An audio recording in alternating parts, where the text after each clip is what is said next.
अच्छा, उस पर सहज ही कृपा अवतरित हो जाती है त्रिभुवन गुरु की, जो निर्मल हृदय से केवल भगवान के लिए भगवान का भजन करना चाहता है, केवल प्रभु की प्रसन्नता के लिए प्रभु का भजन करना चाहता है, सहज ही महादेव की कृपा उस पर अवतरित होती है।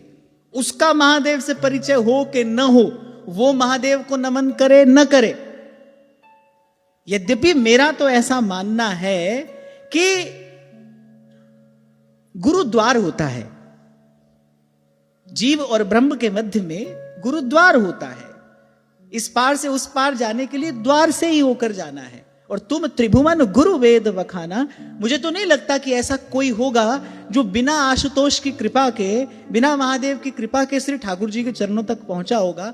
कोई हो भी, उसका परिचय महादेव से हो ना हो, पर अगर कोई निर्मल हृदय से भगवत भजन करना चाहता है तो आशुतोष की सहज कृपा उस पर अवतरित होती है। ये नियम है, क्योंकि महादेव ने पूर्व प्रसंग में इस रहस्य का उद्घाटन कर दिया। भाई, जो भगवान का भक्त है, महादेव कह रहे हैं वो मुझे अतिशय प्रिय है। यद्यपि एक बात और भी कही गई, महादेव कह रहे हैं और जो भगवान के भक्त हैं उनका मैं अतिशय प्रिय हूं।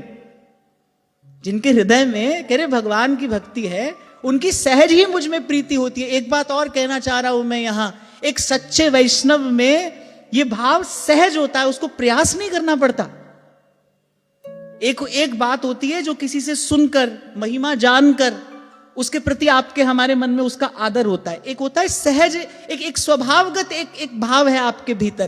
तो जो सच्चा वैष्णव है, जो श्री हरि के चरणों का आराधक है, जिसमें भगवत प्रेम किंचित भी विराजमान है, सहज ही महादेव के चरणों में उसकी प्रीति होगी, सहज होगी, बिना प्रयास होगी, क्योंकि वो पूर्व की यात्रा में वहीं से होकर आया है, वो उन्हीं के कृपा प्रसाद से यहां तक पहुंचा है।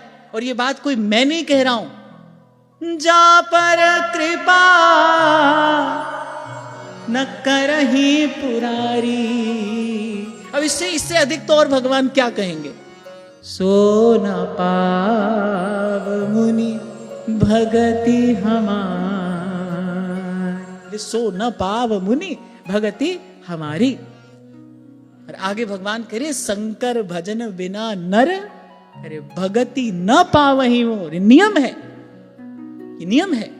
क्योंकि आपको मैंने शायद पिछले सत्र में ही जब ये प्रसंग आरंभ हुआ था, मैंने कहा ना, जब भक्तमाल में श्री महादेव जी की भक्ति का वर्णन किया गया है तो उसमें कहा गया ऐसा प्रण कौन तो कर सकता है और कौन निभा सकता है। एक बार माता सती ने हट करके प्रभु की परीक्षा ले ली, जगदम्बा जानकी का रूप धारण कर लिया। महादेव ने कहा भाई अब आपको अर्धांग में स्थान नहीं दिया जा सकता, अब मैं आपको अपने वामांग में नहीं बैठा सकता। आपने माता का रूप धारण कर लिया है, प्रण कर लिया। और माता सती जान गई महादेव ने मेरा त्याग कर दिया है। सहस 87, तुलसी बाबा कह रहे बीते संबत सहस 87,000 वर्ष तक महादेव समाधिरत रहे। और माता सती जान गई मेरे मुझसे अपराध हो गया है और महादेव ने मेरा त्याग कर दिया। वो ये भी जान गई थी कि अब मेरा भी देह बहुत काल तक रहेगा नहीं, क्योंकि इस देह से मुझे महादेव पुनः स्वीकार नहीं करेंगे। कौन कर सकता है ऐसा प्रण और कौन उसका निवाह कर सकता है।